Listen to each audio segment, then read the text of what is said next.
Yo, it's D.Arthur in the building. I'm talking to you guys today about seed retention. Something big is coming in your life when you decide to go on retention, when you meditate and you hit the gym consistently. Actually no, when you meditate and you go on retention, that's the main thing. See, the thing is, like, if you go on retention and you've been meditating, and actually, yeah, if you've been working out, the reason why I say these three specific things is because you're entering a whole nother quote unquote state of being, if you don't want to use the word vibration, because apparently vibration is a frowned upon word. Once you start using things like vibration and energy and things like that, people's red flags come on. But if you use another word, literally saying the same exact thing, then people's rejection mechanisms are not up, basically. So anyways, I'm gonna start saying state of beings, or I'm gonna say whatever. So anyways, your state of being.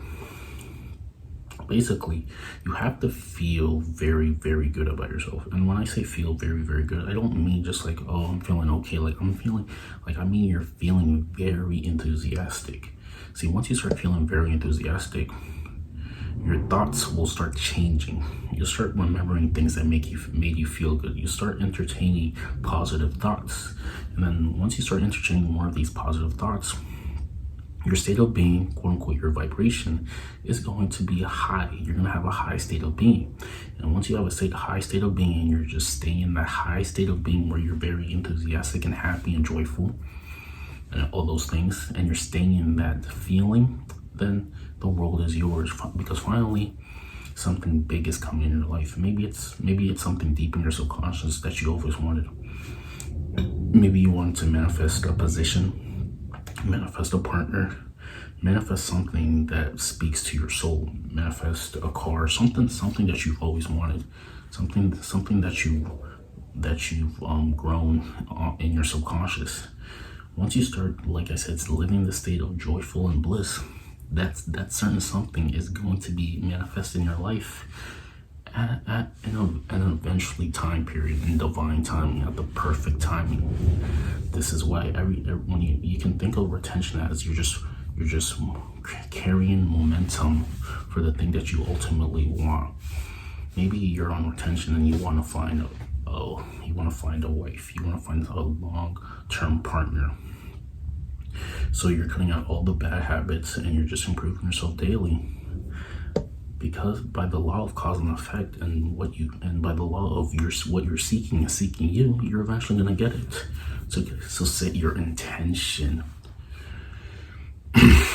Set your intention. Once you set your intention, you're gonna get what you want. See, the thing is, if you decided to relapse, or you've been on PMO, you're not going to be as present to receive. You're going to be in a lower vibration because you're always going to be thinking about the things that you know you shouldn't have done, and that's not going to make you present. And once if you're not present, you're going to be in a lower vibration. And if you're in a lower state of mood, if you're feeling guilty or shame, you're not going to receive the things that you want. You're going to, because there's a blockage. So you have to open yourself up to receive. And you open yourself up to receive by declaring that you have it, staying in that feeling of already having it, and feeling grateful that you've already received it. And actually feeling this.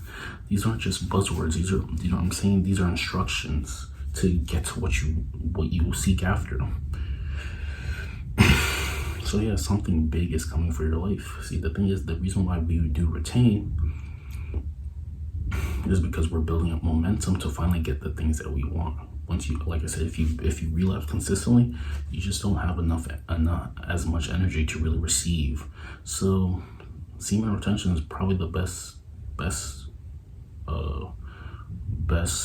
example of self-love, because if you can abstain from one of your most deepest desires just so you can delay your gratification to get something better and maybe in the future, then you do actually love yourself wholeheartedly. But if you're always partaking in temptation and things that don't uplift your soul and things that make you feel like shit afterward, do you really love yourself? You don't, because you keep doing these things that are eventually going to make you feel bad. See, the thing is, there's a limit. You have to have a limit. See, the thing is, people think that they have to pull happiness from external things. This is the big misconception. They think that you have to pull happiness from external things. You have to pull happiness from an event. You have to pull happiness from somebody else. You have to pull happiness from something outside of you. And this is just not the case. You can literally live in your happiness, by your internal happiness, by doing the things that you know that your soul truly wants. You have to go after the things that you deeply want down. That's gonna make up for your happiness. So you can take a night in and still be happy. You don't have to always be going out to fill some void. See, the thing is, people are not really nurturing and filling up their soul. They're living for the flesh. And like I said, once they live for their flesh, they're never really going to be that deeply satisfied, because you are a soul having an external experience. So you have to do things for your soul. You have to, if you're into entrepreneurship, you have to do things. You have to have a business that you're inspired by. If you're into soccer or something like that, you have to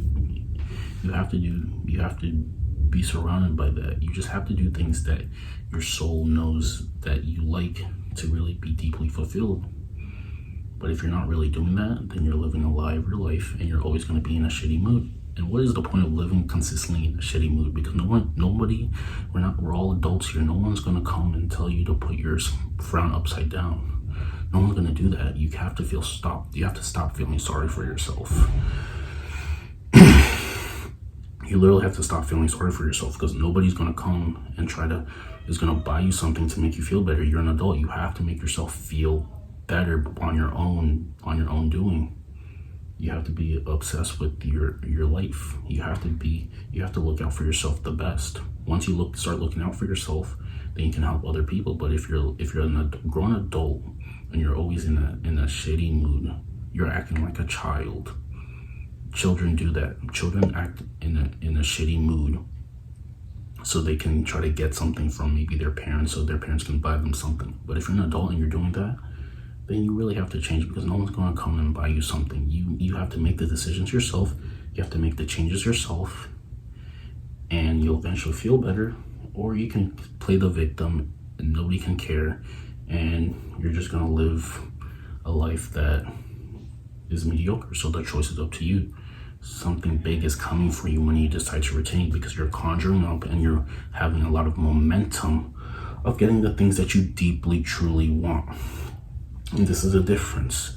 The people who always think that they always have to do something externally to get happiness is because they don't have a deep sense of purpose. Once you have a deep sense of purpose, you feel like it's okay for you to miss out on things, because that's not really going to satisfy you. Your satisfaction is filling up your soul's mission. That's what your satisfaction is. But the thing is, people haven't gone deep enough to really realize what they're here for. And that's a problem. If you don't know why you're living, then what's the point of living? You have to have a deep cause of waking up. There has to be something deep in you that makes you want to do certain things. That's why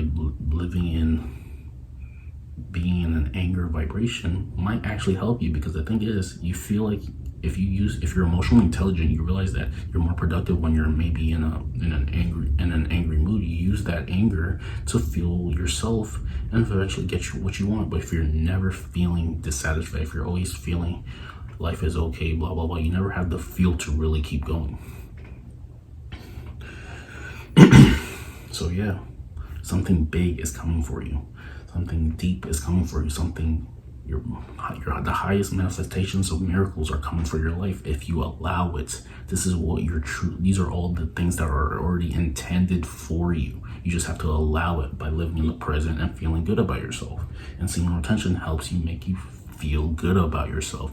And this is it. If you don't take anything else from this video, you feel good and you get things that make you feel better.